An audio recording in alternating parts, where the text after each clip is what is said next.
उस दिन संडे था तो जीजाजी भी घर पर ही थे। दीदी ने कहा जब मुझे आना होगा तो मैं तुझे फोन करके बुला लूंगी, तू जा और अपने जीजाजी को खाना खिला देना। मैं दीदी को उधर छोड़कर वापस आ गई। सबसे पहले तो मैंने दरवाजा अच्छे से लॉक किया, फिर रूम में आई और अपने जीजाजी को आवाज दी, अरे मेरे प्यारे जीजाजी आइए, अब आप अपनी साली को भी जरा टाइम दे दीजिए। जीजाजी बोले सुमन कहाँ है? मैं बोली मैंने उनको पड़ोसी के घर में छोड़ दिया है, अब अपने पास शाम तक का समय है। बस फिर क्या था दोस्तों, कैसे हो आप सब? मैं मेघा आप सबके लिए अपने पहले प्यार कहानी बता रही हूँ। मैं उम्मीद करती हूँ कि आपको कहानी जरूर पसंद आएगी। मेरा नाम तो आपको मालूम ही चल गया है, हम 6 बहनें हैं, मैं दूसरे नंबर की हूँ।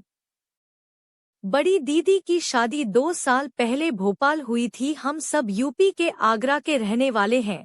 मैं दिखने में अपनी 6 बहनों में कुछ ज्यादा ही सुंदर हूँ। मेरा कद 5.5 फीट का है, रंग गोरा, आंखें नील, गोल चेहरा, भरा हुआ बदन है। एक दिन की बात है, दीदी का कॉल मम्मी के पास आया, मैं प्रेग्नेंट हूँ, अब मुझसे काम नहीं हो पा रहा है और ये भी परेशान हो रहे हैं। मम्मी आप मेघा को भोपाल भेज दो। मम्मी मान गईं और उन्होंने मुझे ट्रेन से भोपाल के लिए रवाना कर दिया। भोपाल स्टेशन पर जीजाजी मुझे लेने आ गए। मेरे जीजाजी बहुत ही हैंडसम है, जो भी लड़की एक बार उन्हें देख ले तो नजर नहीं हटा पाती। जीजाजी मुझे घर ले गए। उस दिन दीदी, जीजाजी और मैंने यानी हम तीनों ने खूब बातें की। मैंने दीदी के घर का सारा काम संभाल लिया था, इससे दीदी और जीजाजी बहुत खुश थे। उस दिन बात करते करते रात बहुत हो गई थी। दीदी का सिर्फ एक कमरे का फ्लैट था। रात के 2 बज गए थे, सर्दी भी बहुत ज्यादा थी तो जीजाजी बोले तुम दोनों बहनें रूम में सो जाओ, मैं बाहर सोफे पर सो जाऊंगा। जीजाजी को सुबह ऑफिस जाना होता है, इसलिए वे सोने जाने की कहने लगे। मुझे रात के कपड़े बदलने थे, मेरा सामान अभी पैक ही था। दीदी बोली अभी तुम मेरा ट्राउजर और टी शर्ट ही पहन लो। मैंने दीदी के कपड़े पहन लिए और हम सब सो गए। सुबह दीदी जल्दी उठकर नीचे टहलने चली गईं और मैं ब्लैंकेट में अकेले सो रही थी। इतने में जीजाजी अंदर आए और पास में सो गए। वे नींद में ही बोल रहे थे, सुमन सर्दी ज्यादा है। सुमन मेरी दीदी का नाम है।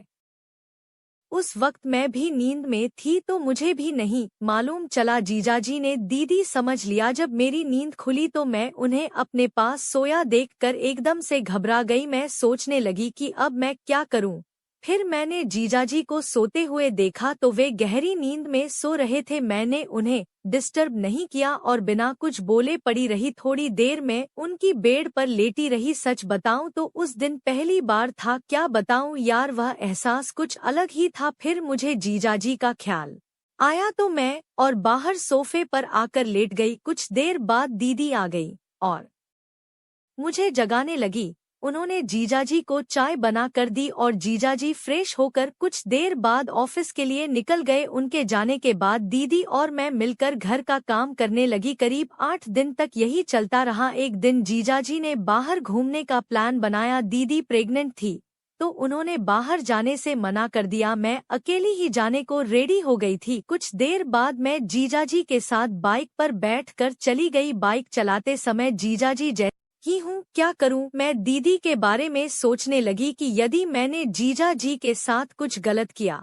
तो दीदी क्या सोचेंगी। 2 घंटा बाद हम दोनों वापस आ गए। अब जीजाजी जब भी ऑफिस से आते मैं उनके लिए बड़े प्यार से खाना लगाती और उनके खाना खाते ही उनके साथ बाइक पर घूमने निकल जाती। अब दीदी का 9वां महीना चल रहा था। वे अपने हाथ से नहा ही नहीं पा रही थी तो एक दिन मैं उन्हें नहलवा रही थी। उनको नहलाकर मैं बस बाहर आ ही रही थी कि मेरा अचानक पैर स्लिप हो गया। दीदी ने जीजाजी को जोर से आवाज दी और बोली, जरा जल्दी आकर देखो, मेघा गिर गई है। जीजाजी भाग कर आए और उन्होंने मुझे उठा लिया। वे अपनी गोदी में ही मुझे अपने कमरे में ले गए। दीदी जब तक बाथरूम में ही थी मेरी कमर में बहुत जोर से चोट लगी थी। जीजाजी बोले, मैं सुमन को भेजता हूँ, वह तुम्हें दर्द की क्रीम लगा देगी। मैं कुछ नहीं बोली। जीजाजी बाहर गए और दीदी से बात करने लगे। दीदी अभी भी बाथरूम में ही थी।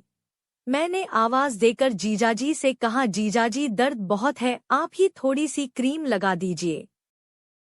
दीदी ने जीजा जी से कहा जाओ तुम ही उसे क्रीम लगा दो। सच बताऊं तो उस दिन यह गिरना मेरे लिए बहुत सही साबित हुआ। जीजा जी ने मेरी कमर पर क्रीम लगाना शुरू किया। जीजा जी मुझसे पूछ रहे थे मेघा अब ठीक है? मैंने कहा जीजा जी ये दर्द तो ठीक हो जाएगा पर एक बहुत पुराना दर्द है, उसे आप ही ठीक कर सकते हैं, प्लीज उसे भी दूर कर दो तो मानो कि आप कुछ हैं। जीजा जी हंस कर बोले बताओ कहाँ है, अभी ठीक कर देता हूँ। मैं बोली हाँ जीजा जी, आप जैसा चाहो वैसा कर लो, अब ये गाड़ी आपकी है। यह कहकर मैं मुस्कुरा दी। इतने में दीदी के कमरे में आने की आवाज आई। जीजाजी भी चले गए। दीदी को पड़ोस के घर जाना था तो मैं उनको उधर छोड़ आई। उस दिन संडे था तो जीजाजी भी घर पर ही थे। दीदी ने कहा जब मुझे आना होगा तो मैं तुझे फोन करके बुला लूंगी, तू जा और अपने जीजाजी को खाना खिला देना। मैं दीदी को उधर छोड़ कर वापस आ गई। सबसे पहले तो मैंने दरवाजा अच्छे से लॉक किया, फिर रूम में आई और अपने जीजाजी को आवाज दी, अरे मेरे प्यारे जीजाजी आइए, अब आप अपनी साली को भी जरा टाइम दे दीजिए। जीजाजी बोले सुमन कहाँ है? मैं बोली मैंने उनको पड़ोसी के घर में छोड़ दिया है, अब अपने पास शाम तक का समय है। बस फिर क्या था, जीजाजी ने अलमारी खोली और टैक्सी चलाई। चैनल को सब्सक्राइब कर दीजिए और वीडियो को लाइक करिए। प्लीज कमेंट्स करके जरूर बताएं कहानी कैसी लगी।